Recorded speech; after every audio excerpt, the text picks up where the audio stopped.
Hey guys, Dark Owl here. So today I'm actually going to just make a quick video on how I installed my JB4 into the 2021 Elantra N-Line. So a lot of you guys have been asking. I've helped several people on Facebook. They've actually messaged me and we kind of did it over a video chat. So instead of doing that anymore, I'm just going to go ahead and make a quick, it's super easy. I'm going to make a quick video so that way you guys know how to do it.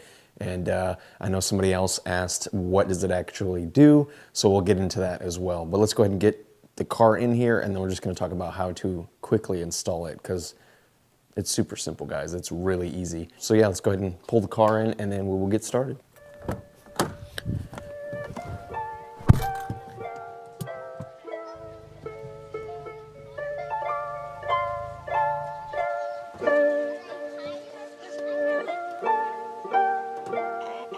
All right, guys, so one thing that you want to know, or there's one thing you should know before we start.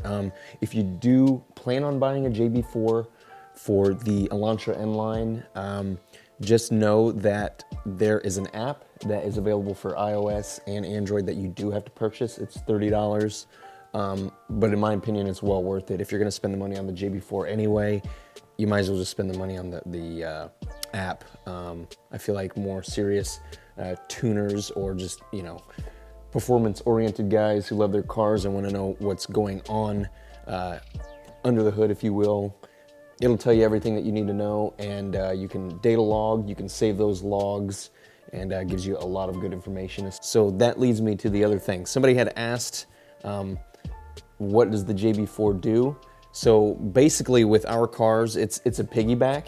It's not an ECU tune, so you're not flashing your ECU or changing any of the stock tune on your ECU. It's a piggyback, so essentially it runs off all of your sensors on your car and it allows you to create more boost over stock. So let's just go ahead and get started before I keep talking. So first thing that you want to do, what I did with mine, this is where I actually placed it because you can't really see it. It's hidden, especially for you guys that are worried about voiding warranties, or you know, you don't want the dealerships to know that you have this on your car if you're that worried about it. But without me uninstalling this, the first thing that you want to do when you get it, you're going to get this piece right here. This is the Bluetooth adapter piece. So this is what's going to give all the data thrown from the car to your phone. And I'll show you how that's going to work too. But what you want to do is, it's going to come in two pieces here. You're going to undo these 4 little screws, and on the inside, you're going to connect this piece inside this box. Just go ahead and tighten down both little screws. It almost looks like a old school computer monitor plug-in. And then you just plug that in, screw the 2 screws on the inside, just go ahead and screw it back up, and then that's already done. So you'll get a OBD2 port cable, and what I had done was, there's a boot back here that you can kind of, what I did, I cut a little slit in, not a big deal, I wasn't too worried about it, and I shoved it in through there, through the rubber little boot or grommet type thing that's right behind the battery. So that is going to get plugged into your OBD2 port underneath your dash. So once that's all done, that's how you're going to read everything on the app in your car.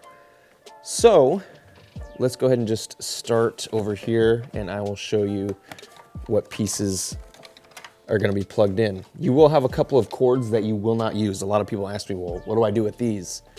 You don't need them. What I did was I tucked them down here. I'll see if I can show you. Yeah, okay. So there's a couple more cords down here that I have kind of just tied off and put in here. You don't really need those. They're hidden. So I kind of hid all this stuff back here. The stock wiring harness is what I used to kind of just camouflage the wiring harness, or the wiring from the JB4. I kind of just used that. I ran it underneath here. Can't really see it back here, all the way through, and then I just zip tied it on here on this stock wiring harness. So back to what I was saying, I've got it all just tucked in here. There's 2 wires that are going to come off these multicolored ones. You're not going to need those. Those are for options that we don't have for our vehicle right now. So what I had done with the wiring harness, if you will, or the wires from the JB4, I ran it underneath this clamp. Don't worry, it free flows, it moves, it's not pinched, anything like that. I just did that to keep it out of the way. Before installing this, you want to actually disconnect the battery. Some people have had issues where they just plugged it in, and unplugging the sensors while the battery's still connected kind of gave them check engine light. So just go ahead and unplug it for about 15 minutes, let it sit before you install it, and then just go ahead and do what I said prior. But again, I ran it through down here, and you can see that it's coming underneath the intake right here. I just zip tied it to this stock wiring harness, and then it comes out underneath here. And then here's another, I zip tied it down there as well, and then here it comes in. So the two sensors that you need are this one here, and they're kind of marked conveniently. You don't even need to know what they are. But there's the smaller one, there's one here. They are friction fitted right now. That's why they are the beta wiring harness, or I think it's V3, version 3 beta, whatever it says on the website. But you're just gonna use these two little white squares, these two sensors right here. So essentially, you just unplug this stock sensor right here. This is the stock clip, here's the stock sensor, and then you're basically gonna bridge the two. So there's one for each one.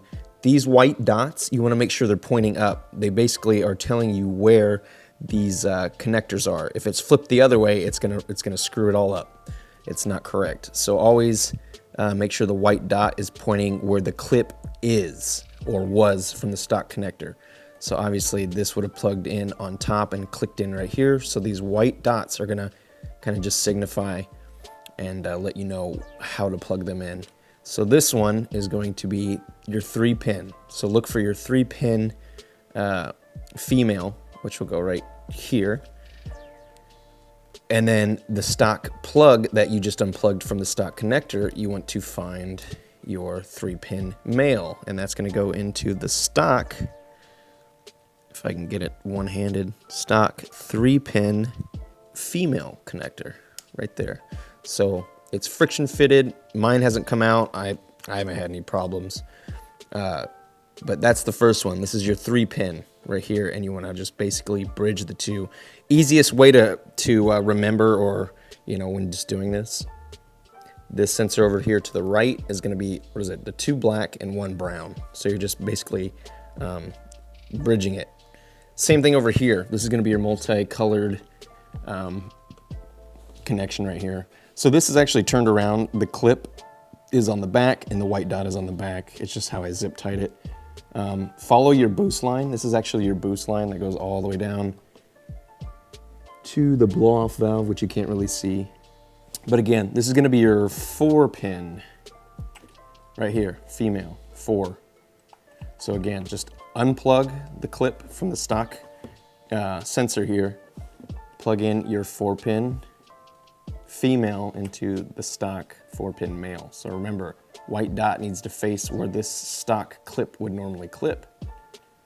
I believe the new ones now, if you're ordering this JB4 after this video, there's gonna be 3 white dots. There's no, doesn't mean anything that since mine has 1 and yours has 3, it's just 3 white dots now. There's no significance. They just decided to put 3 on there. So again, follow the same kind of pattern that we did over here. This will be your male 4-pin, and it's gonna go into your male or female 4-pin connector right here. So that is pretty much it. It's just these 2 sensors that you wanna connect, and it's just kind of, it's a piggyback. It's reading off of your stock connections, and it's kind of it's tapping into those sensors, and you're allowed to make more boost. I will say, if you're gonna do map 3, which is the 93, regardless, let's scratch that. Regardless of what you do, what map, I strongly suggest getting the HKS plugs. So that's pretty much what all you gotta do is just these 2 sensors, and we'll get a good view real quick so you know. So now that we're connected to the car, or the car is turned on, I'm gonna go ahead and show you real quick. Let's kind of adjust this so it's not so bright. There we go. All right, we're gonna go ahead and connect. It's gonna find the JB4. There we go, boom. All right, so here we go. I'm on map 3. It will start out, here, actually, let's go to settings. Map 3, this is what you get. So you can turn it off on the fly. You get 2.5 pounds of boost over stock, then you get 4 pounds, and then 5+ pounds on map 3 on 93 or E30. So this is the map that I always leave it on. Sometimes I shut it off. I will shut it off if I have to go to the dealership and get an oil change or something like that.